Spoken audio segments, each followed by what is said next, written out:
Olá, pessoal, tudo bem? Eu sou Kelly Varela, criadora de conteúdo aqui do Mais Que Autismo e também do Mágicas de Mãe. Hoje o nosso tema vai ser superdotação. Eu, há um tempo atrás, não entendia nada do que significava superdotação, altas habilidades. Na minha cabeça, eu sempre achava que superdotação, altas habilidades, era aquela pessoa que tinha um QI muito alto e gênio em tudo. E aí, o ano passado também, a gente conheceu a Giovana, que é psicóloga que trabalha na Cognos, e ela trabalha com superdotação. E aí eu acho que nada melhor do que trazer ela aqui para conversar com a gente, para explicar o que que é, como que a gente percebe isso nas crianças e tudo mais. Mas vamos com calma ali, né?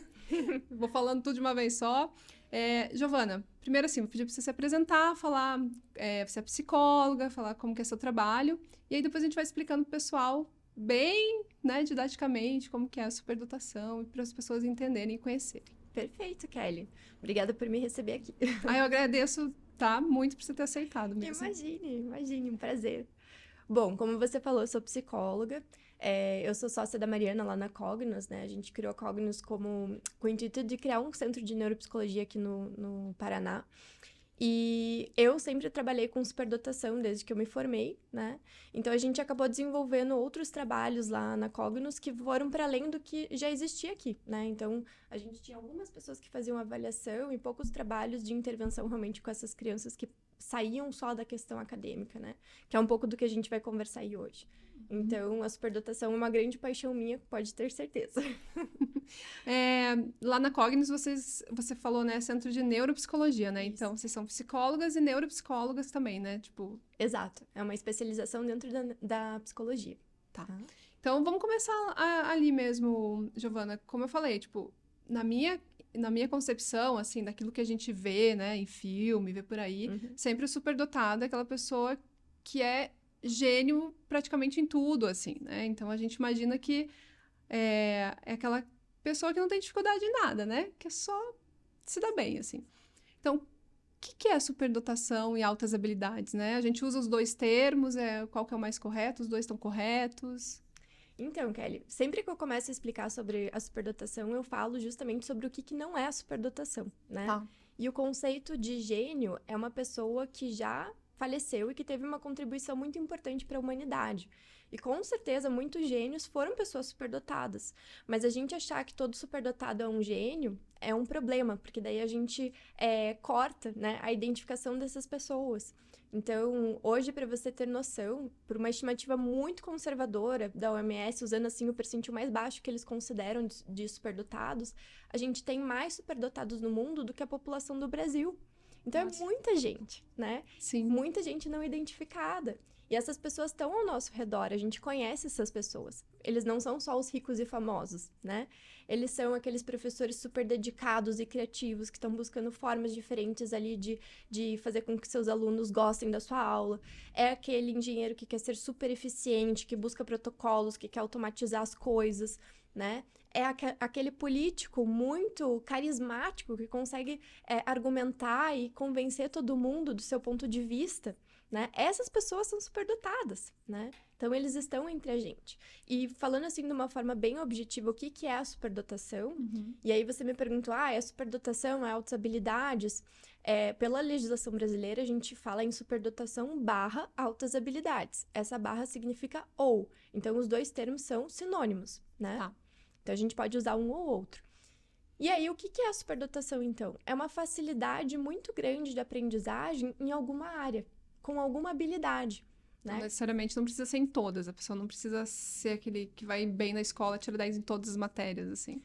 Não, porque aí a gente já entra em outro assunto, que rendimento acadêmico não significa ser superdotado. Uhum. Mas antes disso, deixa eu só te Tá. explicar uma coisa, né? Primeiro, eu trabalho com superdotação 24 horas por dia, 7 dias por semana. Pouquíssimos superdotados que eu avaliei são superdotados globais. né? Entendi. Que tem habilidades acadêmicas, psicomotoras, artísticas, então que englobam várias áreas. Quando a gente vai falar de habilidades, a gente está falando de tipos diferentes de inteligência. Então, você pode ser uma pessoa com uma inteligência lógico-matemática muito boa, como é o caso que a gente pensa, né, do estereótipo do superdotado, aquele menino de 4 anos fazendo raiz quadrada, né?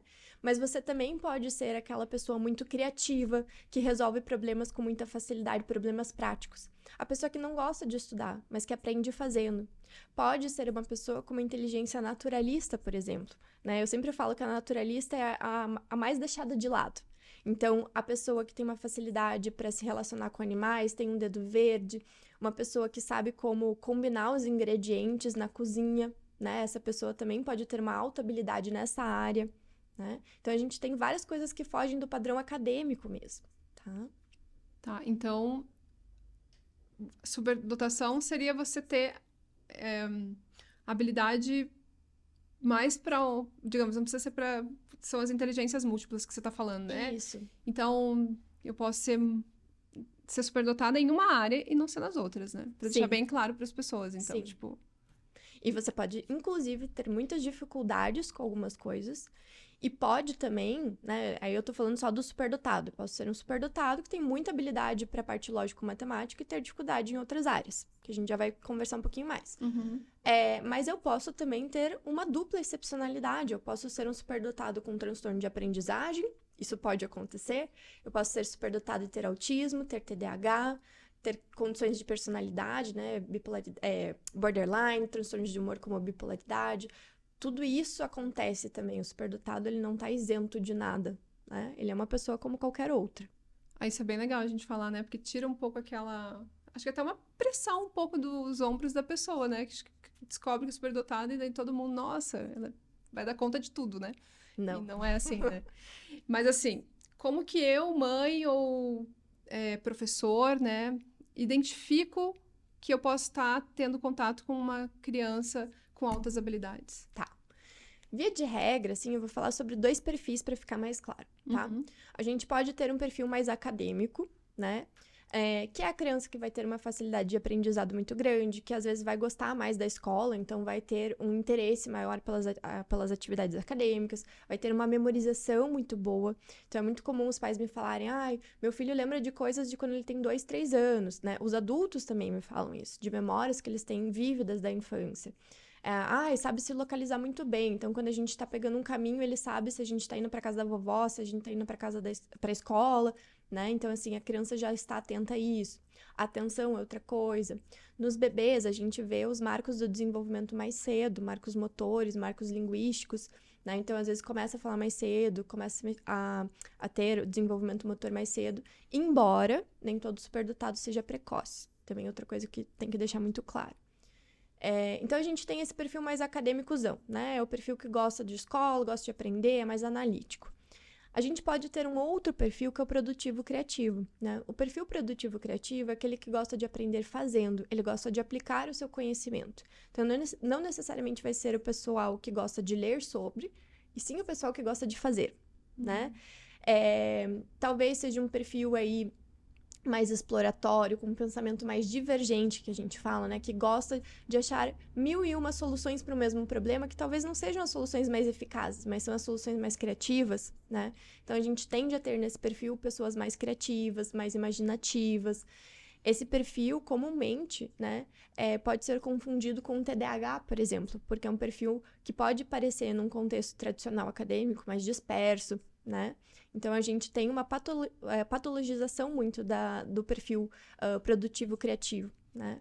Então, trazer a consciência dessas características também é importante para que os nossos filhos não sejam diagnosticados de forma errada, né? E aí, outro ponto importante, Kelly, superdotação não é diagnóstico, é uma condição. Superdotação não é um transtorno, não é uma doença, é uma condição diferenciada de um funcionamento cognitivo e socioemocional, né? Isso foi uma pergunta que eu até fiz para neuropediatra, né? Porque aí a gente recebeu o diagnóstico de superdotação e aí eu perguntei, tem um CID?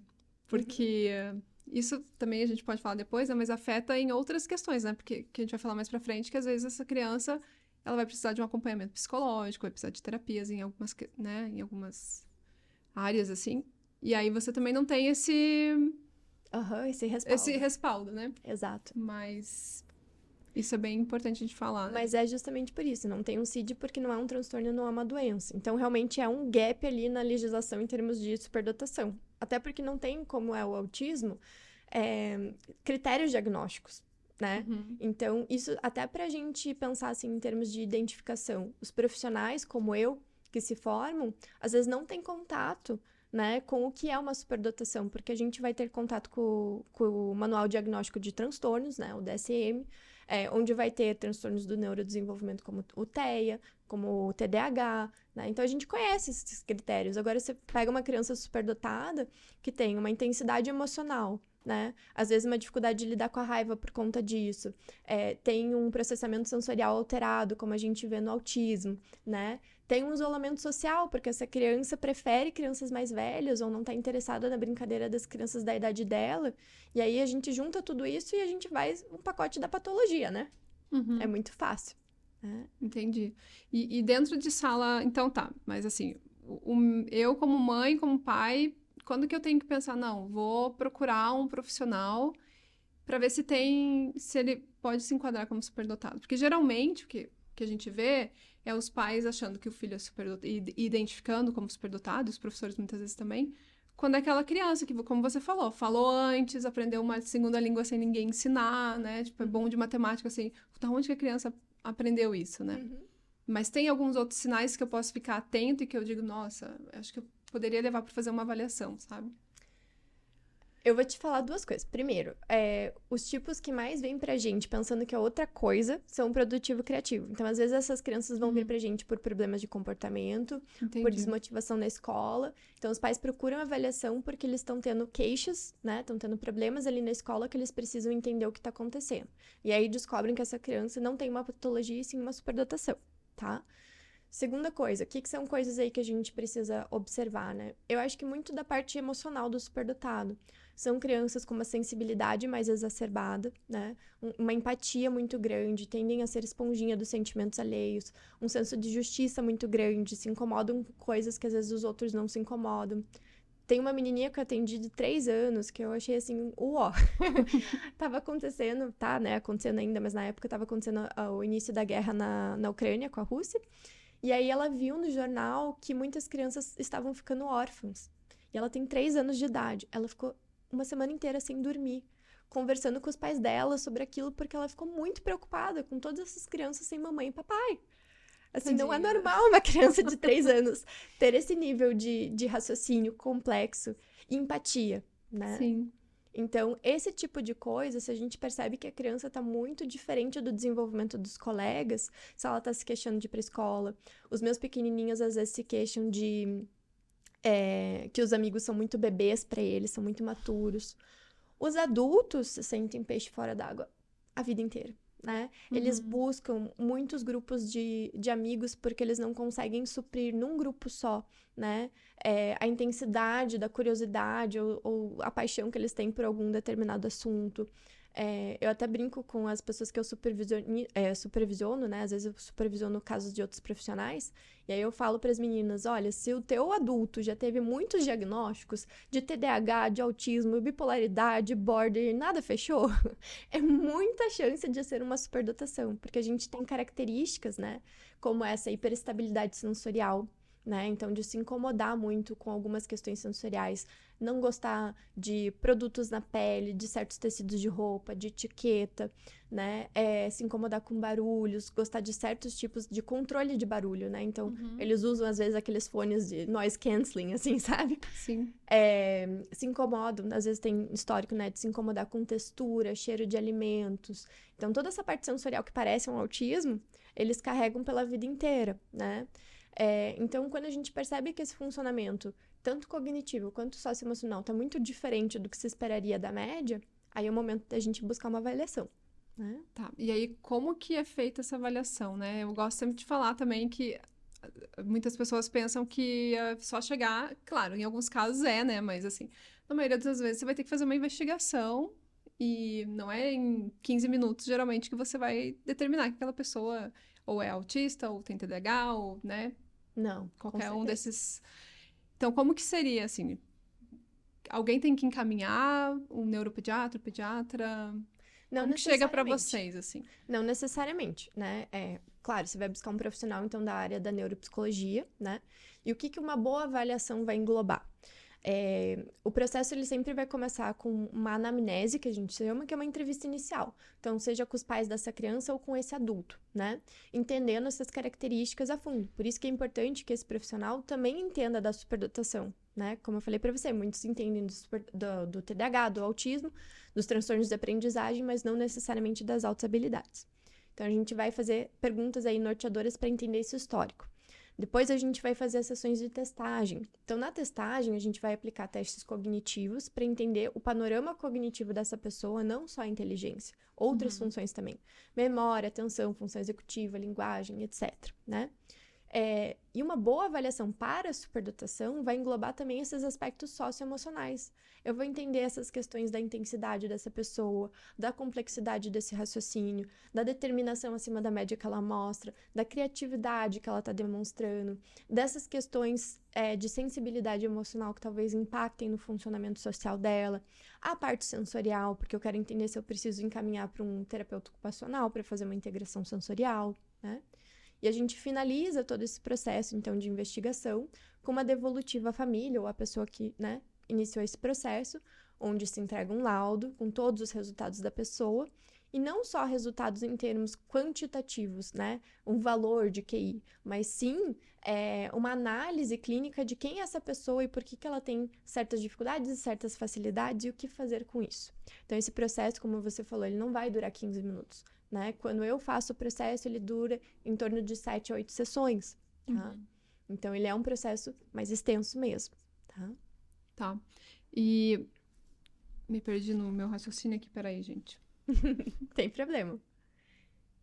Acho que um ponto importante é a questão do QI, né, Kelly? Então, você falou do QI, acho que eu ia até salientar isso, porque eu já cheguei com o laudo da minha filha, e quando um profissional da área olhou e disse, mas não fechou, né, superdotação, porque não chegou, não passou de 130. Isso. E aí, tipo, não, mas tá escrito aqui, ó, tipo, tem altas habilidades em tal e tal e tal, né, tipo... Isso é uma concepção muito antiga do que a gente sabe, assim, em termos de superdotação, tá? O que acontece? O QI, ele é uma medida estatística. Então, a média do QI é 100.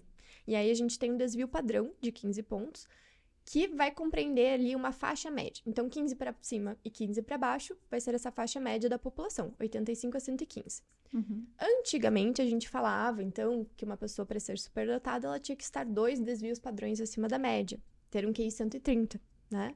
Só que a gente tem vários problemas com isso. Primeiro, se a Organização Mundial da Saúde fala em 3,5% a 5% da população tendo altas habilidades, e outras pessoas da área da superdotação falam até em mais, né?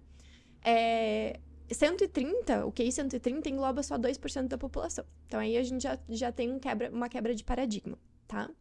Segunda coisa, a testagem psicológica, por mais que ela tenha, né, um amplo histórico e seja, né, padrão ouro aí pra gente determinar as funções cognitivas, enfim, do indivíduo, ela tem os seus problemas, como qualquer coisa que a gente vai criar, né? Então, se num teste eu tô aferindo, por exemplo...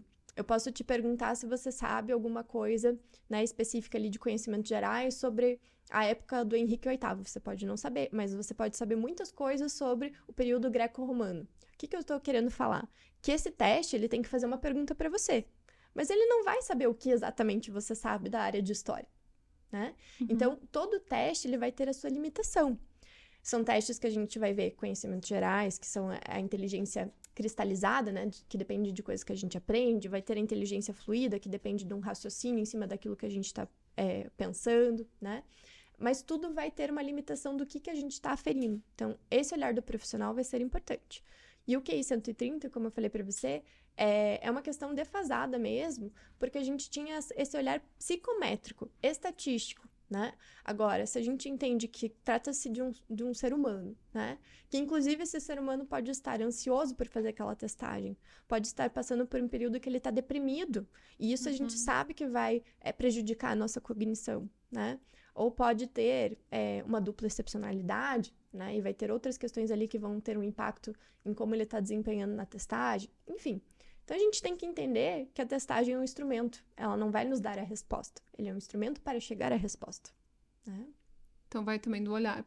Por isso, né, que eu sempre falo, assim, procurem um bom profissional, né? Quando você vai lidar com a busca de um diagnóstico, seja ele qual for, você tem que estar com um profissional capacitado naquela área, né? Sim, com certeza. Porque você acaba, às vezes, ou não tendo o diagnóstico correto, ou nem tendo um diagnóstico, né? Exato, pode acontecer. E a gente estava falando, né, antes ali, eu acho que não sei se a gente falou ou não aqui, os tipos de inteligência. Falamos um pouquinho, mas acho legal de citar todas. Citar todas, né, pra gente conseguir. Isso. Então, as inteligências múltiplas são um conceito que vem aí do Howard Gardner, né? Ele é um estudioso da parte da inteligência. E, basicamente, elas são 8, e ele fala sobre uma nona ainda que ele está investigando, né? Então, a primeira seria a parte linguístico-verbal, que é o nosso domínio da língua. Pode ser aquela pessoa tanto que gosta de ler, de escrever, mas também pode ser uma pessoa com uma oralidade muito bem desenvolvida, uma facilidade para aprender idiomas. Temos a lógico-matemática, que, como o próprio nome diz, né? É o nosso raciocínio lógico mais apurado, a partir do desenvolvimento matemático. A espacial, né, que compreende aí pessoas, por exemplo, que têm uma facilidade para desenhar, uma facilidade para montar jogos de montagem, né, como Lego, para as crianças, quebra-cabeças, mas também pode ser um arquiteto, que tem uma facilidade ali para visualizar as coisas ali que ele está pensando na cabeça dele e concretizar isso no papel, né? Temos a inteligência rítmico-musical, né? Que, como o próprio nome diz, tem a ver com a questão musical. Então, pode ser o canto, o aprendizado de instrumentos, a facilidade, né? O ouvido absoluto vai entrar nisso, né? Então, a facilidade para eu identificar notas e saber como traduzir isso no instrumento. Geralmente, as pessoas com essa inteligência podem até ser autodidatas, né? No aprendizado de instrumentos.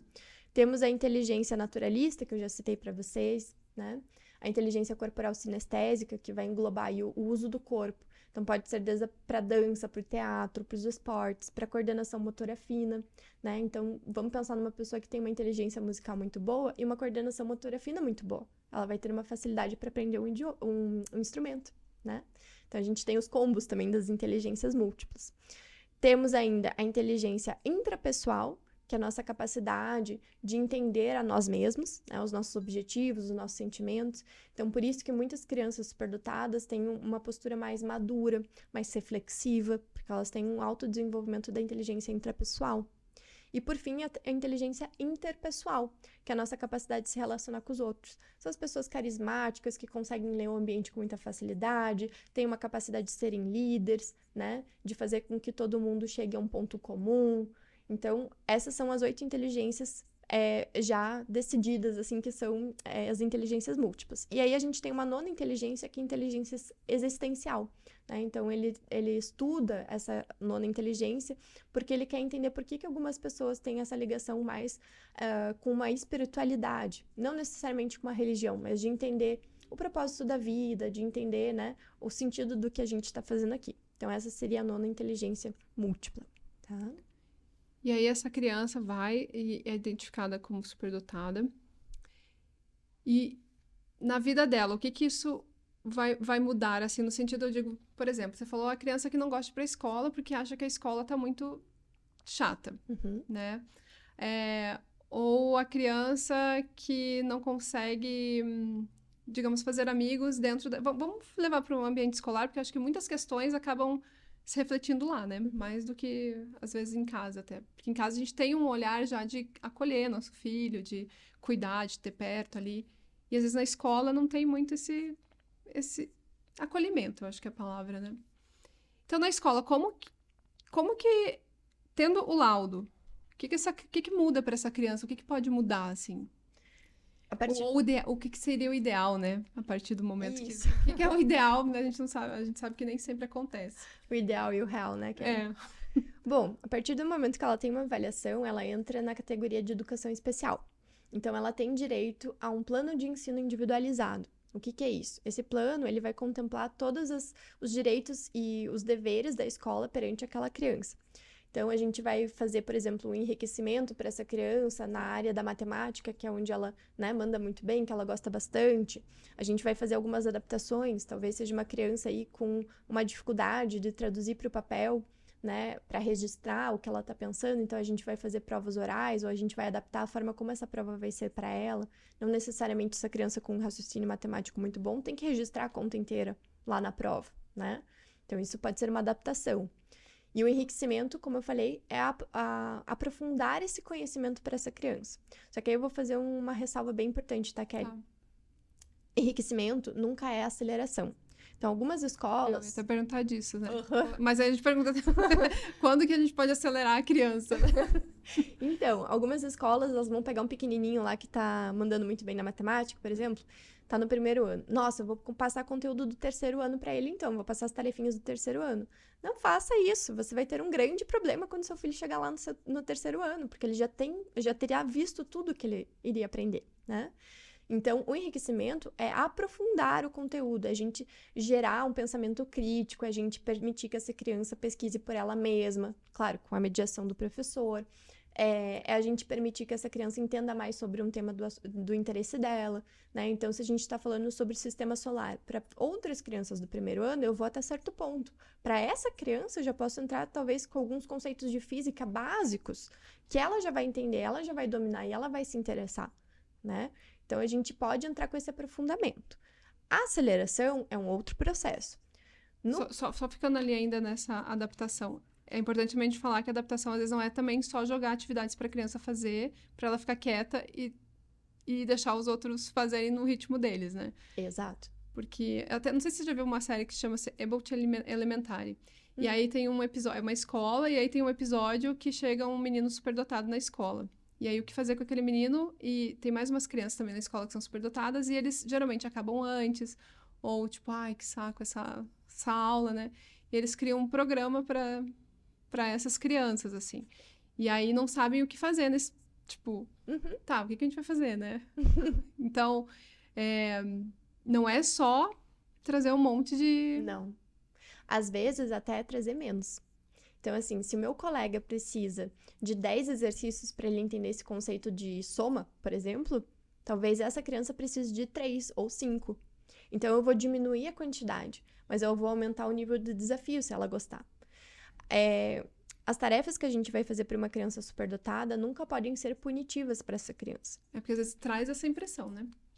Tem algumas crianças que vão pedir, sabe, Kelly? Eu tenho vários pacientinhos que, nossa, eu queria ter mais atividade porque eu gosto muito. E tem outros pacientes que querem fazer o mínimo e aí fazer outra coisa. Então, a gente tem que entender o que é que essa criança gosta. Vou dar um exemplo super legal de um pacientinho que eu atendia, que eu achei fantástico. O professor de história dele estava ensinando sobre o Egito. E aí, o que ele fez? O trabalho dele era fazer no Minecraft as pirâmides do Egito. E aí essas crianças piraram, eles foram entender o que tinha dentro da pirâmide, quais que eram as salas lá que eles tinham dos faraós, quais que eram os propósitos de uso de certos objetos, a religião por trás daquilo, né? Então, esse foi um projeto que foi super enriquecedor para todas as crianças daquela sala. E aí cada um fez na medida do que conseguia, né? Então, daí, até voltando ali na série, tem uma parte que aí uma das aulas que eles fazem é sobre... Eu acho que é a questão de fecundação, uma coisa assim. E aí eles fazem uma aula super legal para os superdotados. E aí as outras crianças que não são superdotadas passam e ficam olhando, porque elas não têm aquele tipo de aula. E elas falam, a gente que não é inteligente pode ter essa aula?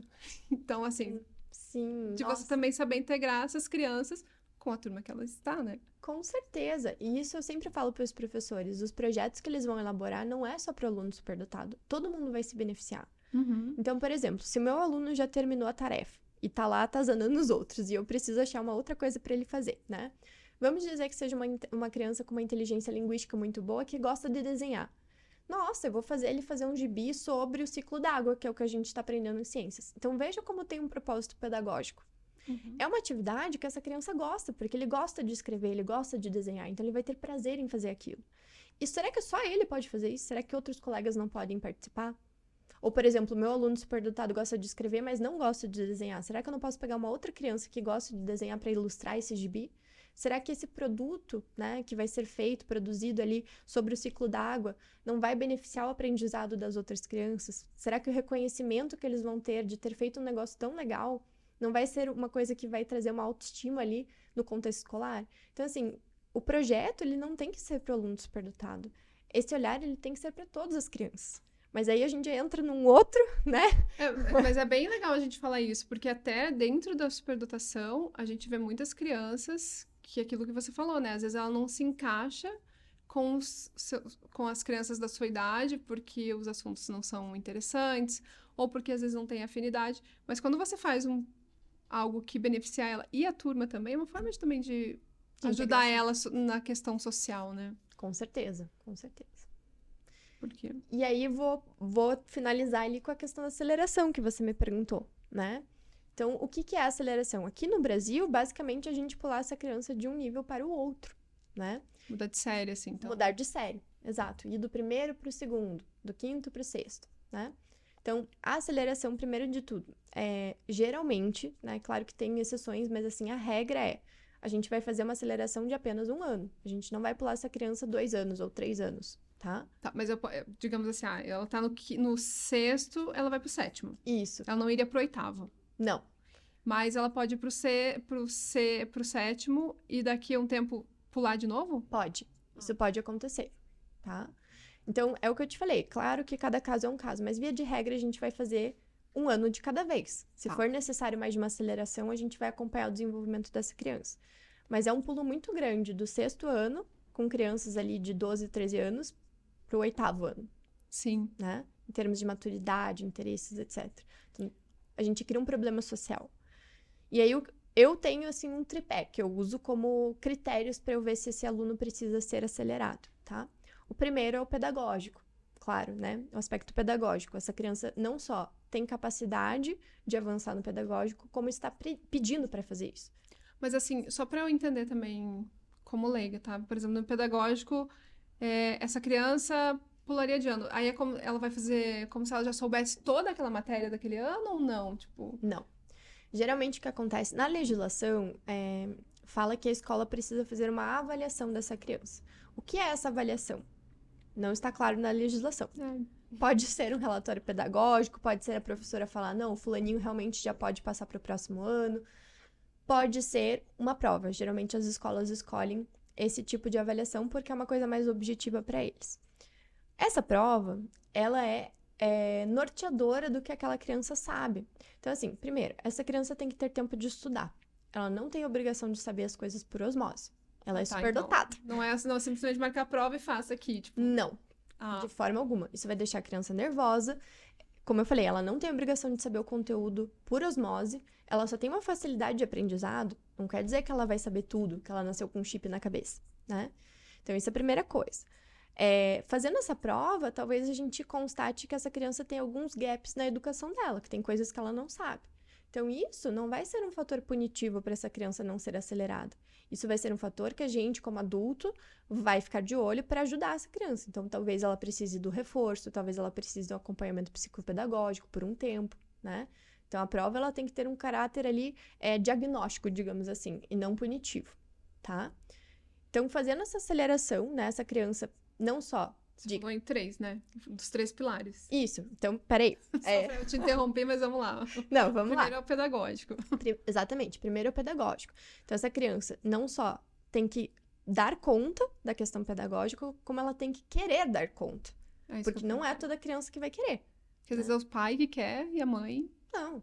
E a criança não... Tem criança que tá tirando 10 na prova com o pé nas costas e ela quer continuar assim. Ela quer continuar assim, ela não quer ir para um ano que ela vai ter mais dificuldade.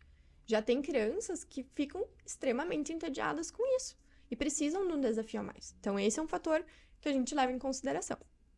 A segunda coisa é a questão emocional. Como que tá o quadro emocional dessa criança agora? Será que ela vai passar por uma ansiedade muito grande, ter que passar por esse processo, né? Só que isso, Kelly, a gente tem que tomar muito cuidado. Porque, assim, essa criança pode estar com um quadro emocional muito frágil justamente por conta dela estar desajustada. Então, por isso que tem que ser um profissional capacitado para entender o que está acontecendo, né? Então, não, a criança está assim, mas ela está assim porque ela está desajustada nesse ano. E se ela for acelerada, ela vai ter um benefício? Então, isso é um fator positivo para o nosso emocional ali, para a gente fazer uma aceleração. Porque aí a gente tem que levar em consideração um terceiro fator, que é a socialização, né? Então, assim, essa criança está bem ajustada com os colegas do ano dela? Ela gosta desses colegas? Porque às vezes eu pego algumas crianças que até têm amizade, mas não é aquela coisa de sentir saudades, de ter um vínculo profundo. É aquela coisa mais assim, eu tenho colegas que eu vejo todo dia, então eu acabei, né, tendo algum tipo de vínculo. Mas não é uma amizade. Essa criança precisa de crianças mais maduras, que vão ser interessantes para ela, né? Então, isso é um fator. Se essa criança, às vezes... E aí, às vezes, tem o outro oposto, né? Que nem tem vínculos. Está totalmente isolada. Essa criança, daí, as escolas às vezes vão falar, né? Ai, mas como é que ela vai dar conta do social se nem no ano dela ela dá conta? Mas esse é o ponto. Porque as pessoas ainda não entendem, né? Até os pais, às vezes a gente tem medo, né? Tipo, falando de modo geral, assim, não, meu filho tem que andar com criança da idade dele. Uhum. Não quero que ande com criança mais velha, porque daí já vai acelerar as coisas, eu não quero que acelere nada, né? Falando em outras partes ali da adolescência, assim. Mas, às vezes é isso, ela não consegue se identificar com aquelas crianças, né? Kelly, se eu pudesse dar uma dica de ouro para os pais e para os profissionais, seria uma coisa muito simples. Na superdotação, para qualquer coisa, para o social, para o acadêmico, para o emocional, a única coisa que a gente tem que fazer é deixar a criança andar no ritmo dela. É parar de impor o nosso ritmo. Então, andar no ritmo dela da aprendizagem, pode ser que ela tenha que ser acelerada, pode ser que ela tenha que ter um enriquecimento no ano que ela está. Andar no ritmo dela na socialização, pode ser que ela precise andar com crianças mais velhas, que ela gosta, que ela já faz naturalmente. Quando eu pergunto para os pais, às vezes a gente vai ver que os amigos preferidos são os vizinhos mais velhos, que na aula de instrumento musical ela sempre está com os mais velhos, né? Que na aula que ela tá na escola regular, ela prefere as crianças que fazem aniversário mais cedo no ano, porque são mais maduras. Então, às vezes, a gente não tá percebendo que essa criança já tá fazendo essas escolhas. Então, essa é a minha dica de ouro. Se você tem um filho, ou se você tem um aluno, né, superdotado, a única coisa que você precisa fazer é respeitar o ritmo dele. Só isso. E aí, Giovana, mas quem que vai determinar, assim, a criança tem que querer, ok, a criança quer, mas essa escola pode dizer não, não faço, ou como que seria daí? Eu quero fazer o teste lá teste não, o processo, né, para aceleração dessa criança. É a escola que faz, a Secretaria de Educação que faz? Quem que faz, afinal de contas? Você sabe, assim? A aceleração, ela é um processo que tem que estar em convergência com a família dessa criança, a própria criança, os profissionais que acompanham ela e a escola. Então, não tem uma pessoa que decide. É todo esse bolo que tem que achar que isso vai ser bom para essa criança, né? Como que a escola vai fazer isso? Vai ser, sim, com o apoio do núcleo de educação, que vai ter as diretrizes ali deles, daquela cidade, daquele estado, e vai orientar a escola de como fazer esse processo em termos burocráticos, tá? Mas também não é o núcleo que vai decidir se essa criança vai ser acelerada ou não. São as pessoas que estão ali ao redor dessa criança e que vão julgar se isso vai ser melhor para ela ou não, tá? Tá, entendi. E, assim, ainda falando na questão de socialização, né, já que a gente tocou, assim, porque o enriquecimento acadêmico, a escola, teoricamente, é até mais fácil de ela fazer.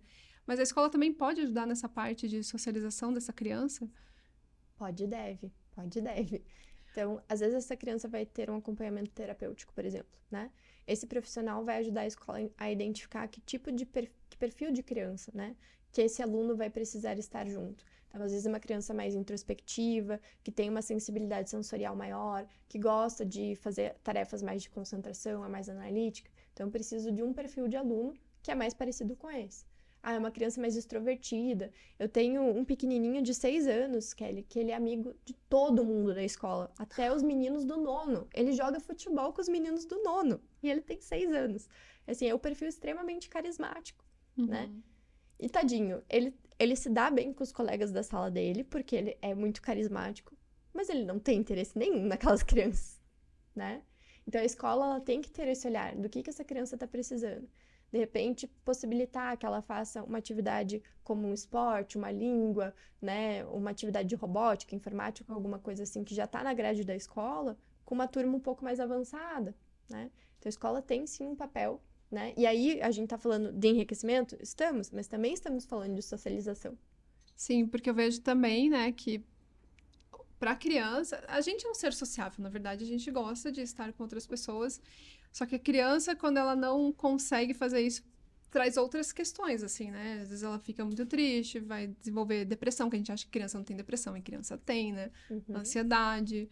Então, eu sempre penso que aquela criança sozinha talvez não consiga, mas se tiver uma mediação, né? Isso, exato. Esse é o papel dos profissionais que estão ali em volta dessa criança. E aí, falando também nessas. A gente poderia falar que é uma comorbidade, quando a gente fala em depressão e ansiedade, assim. É, essas crianças tendem a ter também mais depressão, ansiedade.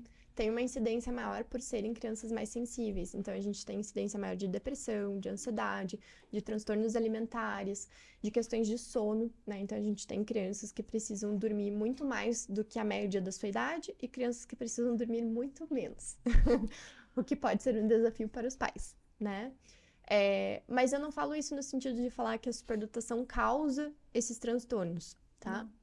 E sim no sentido de que, sendo mais sensível, ou tendo algumas características ali, eu estou mais propenso a desenvolver uma aversão ou uma dificuldade para lidar em certas situações, o que pode gerar uma ansiedade, um humor deprimido, etc. né? Tá. E vocês têm alguns grupinhos, né, na Cognos que eu acho bem legais, assim, que é justamente, acho que é Super Kids, né? Isso. Inteligente, porém disperso também engloba ou não engloba esse público? Sim. Posso falar um pouquinho dessa? Pode falar. Porque Então, eu assim, ia só falar uma questão que eu acho que eles são muito importantes, justamente porque ajuda também na questão de socialização e de essas crianças também verem que não são só elas que, né, que passam por aquela questão, que são só elas que são diferentes, sabe? perfeito. Mas é por isso que a gente criou os grupos, né? A gente tinha o atendimento individualizado e a gente via que algumas questões não eram supridas pelo atendimento individualizado com o adulto, né? Então a gente tem sim, tem o Super Kids, que é o primeiro passo ali das crianças superdotadas para entenderem quem elas são, trabalhar a autorregulação emocional, as habilidades sociais, o inteligente porém disperso, que é da Mari, para trabalhar a função executiva. Temos o Laboratório das Emoções, que é lá da Poli, que ela faz todo um trabalho de inteligência emocional e criatividade. Temos as oficinas para enriquecimento. Então, a gente foi criando esses serviços, e até te falo uma coisa, Kelly. Quando a gente foi criar, a gente foi pesquisar, assim, o que teria de protocolos, até internacionalmente. E a gente não acha tanta coisa sobre a questão socioemocional. Eu achei Uhum. muitos protocolos sobre a parte acadêmica, o que fazer com uma criança superdotada na parte acadêmica, e quase nada sobre o que fazer com uma criança para ajudar ela no socioemocional. Eu acho que vem também dessa ideia que a gente tem que eles são bons e se dão, assim, tipo, se dá bem, se ele é bom em matemática, ele se dá bem em tudo, tá tudo perfeito, né? Superdotado vem uma palavra, né, que parece que Uhum, você é bom em tudo. sim. Até vou dar uma dica. Tem um filme que eu amo, de paixão, porque eu acho fofura. Em inglês o nome é Gifted, né? Que é o Uhum. termo para superdotação. Em português é Laços de Amor. Ele conta a história de uma menininha que é altamente superdotada, né? Ela tem nível de raciocínio matemático lá da universidade quando ela tem 6 anos, né? Então conta uma história assim do estereótipo da superdotação. Uhum. Mas ele conta todo esse lado humano por trás de ser uma criança que talvez tenha uma cabeça muito avançada, mas um corpinho e uma maturidade que é compatível com a idade dela, né? E aí, não vou dar spoiler do filme, porque eu acho super legal de assistir, mas justamente o enredo da história é sobre tentar equilibrar essas desassincronias que a gente chama, né? Da superdotação, do emocional, com o cognitivo, com o motor, enfim. Então, fica a minha dica, se vocês não assistiram esse filme, super vale a pena. É um filme lindo, lindo, lindo, lindo. E que faz a gente pensar nesse outro lado da criança superdotada, né? De tudo isso que a gente não tá vendo que ela precisa também. E aí, a gente sempre também tem essa ideia de que que a criança superdotada vai dar conta de tudo, porque ela tá bem ali. Mas se essa criança, por exemplo, tá. Vamos falar. Se essa criança não é estimulada, se essa criança. Eu ignoro tudo isso que você me falou aqui, ó. Que ela gosta de estar com crianças da idade dela, ou que eu não deixo ela desenhar, ou que eu. Sabe, quando eu podo ali, porque eu acho que tá bom do jeito que tá. Uhum. Essa criança pode perder também não essa inteligência, mas essa capacidade, né, que ela teria de desenvolver algo na área dela e que ficou adormecida. Ninguém incentivou essa criança, assim. Perfeito, essa é a palavra. Ficou adormecido. Ela não Não. vai perder. É como se a gente pensasse numa plantinha. Ela pode ser uma semente, que é isso que você tá falando, tá lá adormecida no solo. Ou ela pode ser uma plantinha que está crescendo e desenvolvendo essa habilidade, ou ela pode ser uma flor que já desabrochou, né? Que é o que a gente pensa quando a gente pensa em talento, tá? Uhum. O fato de eu não regar essa semente não quer dizer que ela não exista lá na terra. Então, quando a gente não incentiva essa criança, e como eu atendo muito adulto, eu sei de históricos que foram assim, né? O que que acontece? Provavelmente essa pessoa até desenvolve uma questão ansiosa, depressiva, né? Essa pessoa sente que ela não desenvolveu todo o potencial dela, mas isso não significa que ele não esteja lá pronto para ser desenvolvido, tá? Então, a gente nunca vai perder uma superdotação, né? Entre aspas aí. E aí, quando a gente fala, né, que muitos adultos não tiveram, também a gente está vindo de um momento em que os diagnósticos estão ficando mais acessíveis também, né? Perfeito, perfeito. Você sabe, Kelly, que eu conheço várias famílias, né, que foram fazendo o diagnóstico, começa pelos filhos, daí vai para os pais, aí você descobre que a árvore genealógica inteira tem superdotação, né? E aí, É genético? sim, tem um fator genético, tem um fator genético. Então, é muito comum, e é muito comum os pais, né, casarem com pessoas com altas habilidades, porque a gente busca uma pessoa que tenha uma compatibilidade nesse sentido, Uhum. né? E aí é muito engraçado porque eu ouço histórias do tipo, ai, mas o vô fez um teste de QI quando ele tava na escola e deu QI tanto, né? Tipo, que já é acima de 130, sem sombra de dúvidas, a superdotação. Mas ninguém nunca falou pra ele que ele era superdotado, né? Então, às vezes, a gente até tinha a questão da testagem, mas não tinha compreensão do que aquilo significava, né? Tipo, o que que vai mudar na minha vida se eu não tenho meios de que eu realmente, né, que aquilo faça mudar algo, né? Perfeito. Porque às vezes eu sempre falo também, infelizmente a gente também vive em um país que acesso a diagnóstico é uma coisa muito difícil, né?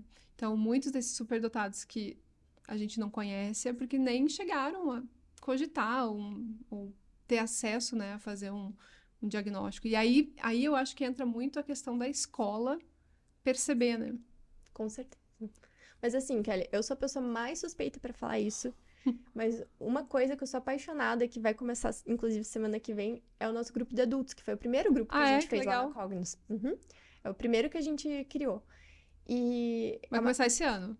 Ou já Não, existe? já tem várias Já existe. edições. Vai Tá. começar o desse semestre. Vai começar agora dia 8. Entendi. E aí eu sempre ouvia dos adultos, né? O que isso vai mudar na minha vida, Giovana, etc.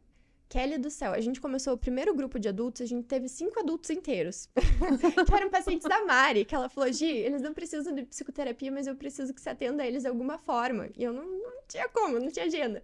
E aí a gente criou o grupo, eu, a Daphne e a Simone, que também trabalham com superdotação no adulto. E assim, foi tão fantástico que depois a gente pediu para eles falarem da experiência deles para as outras pessoas, porque não adianta nada um psicólogo falar, vai ser muito legal, vai mudar a tua vida. Não adianta nada, né? E a gente pediu para eles falarem da experiência deles nas rodas que a gente fazia lá de conversa. E eles foram, e cada vez mais esse grupo vai crescendo. E eu vou te falar assim, eu nunca tive um feedback, pode ser que eu não tenha me dito, mas eu nunca tive um feedback de que esse autoconhecimento não fez diferença. Eu acho que é uma palavra bem chave, né? Autoconhecimento, né? O diagnóstico faz com que você entenda muitos dos seus comportamentos, muito daquilo que você sente. E sem ele, daí você às vezes vai acabar caindo em outros diagnósticos, né? Exato, exato. Não, é saúde mental. É saúde mental, não tem outra coisa. Eu não sei se a gente englobou tudo aqui, ou se você tem mais algum ponto, vocês não, Kelly, acho que é legal falar disso ainda, para deixar, né, mais uma... Pra deixar alguma questão, assim, que passou ou não. Eu acho que ainda tem uma pergunta ainda que é assim... O que que eu, pai, mãe, ou eu, escola, né? Falando muito nesses dois, porque eu sempre acredito também, Giovana, que é uma questão de... É uma tríade, né? Não adianta você ter o terapeuta e escola e casa não fazer nada, né? Uhum. O que que a gente pode fazer para ajudar? Ou para se a gente ver que... Para ajudar, não decolar, mas para ajudar essa criança aí, né? Seguir o fluxo dela, assim. Eu acho que é um pouco de entender esses picos e vales que essa criança tem, né? Então, ela pode ter picos no sentido de ser muito boa em algumas coisas e aí a gente precisa dar todo o apoio que a gente pode para que ela desenvolva essas questões na medida do que ela quer, mas também entender esses vales, né? E às vezes os vales estão no emocional, de ser muito sensível e não conseguir lidar com isso de uma forma que para ela é saudável, né? De querer ter menos contato com tantas pessoas, porque isso é aversivo, né? Temos muitas crianças aí que não gostam do novo, não gostam de ir numa festa de aniversário, não gostam de estar em contato com ambientes que são muito estimulantes sensoriamente, e a gente tem que adequar isso para a criança, não que ela não vai nunca mais ir numa festa de aniversário, mas a gente vai ensinar ela a se sentir segura nesse ambiente, né? Então, eu acho que é um pouco disso, é entender esses picos e vales, e repito o que eu te falei, eu acho que é entender como que é o ritmo dessa criança e ajudar ela a se desenvolver. Tá? Mas, Kelly, se for me perguntar se eu tenho mais coisa pra falar de superdotação, eu vou ficar aqui até amanhã. Não, assim, falando assim, tem algo assim que você queira, né? Tipo, ai, tenho que falar disso ainda, né? Acho que englobamos, assim, muitas coisas importantes, né? Sim. Então... Quero agradecer mesmo.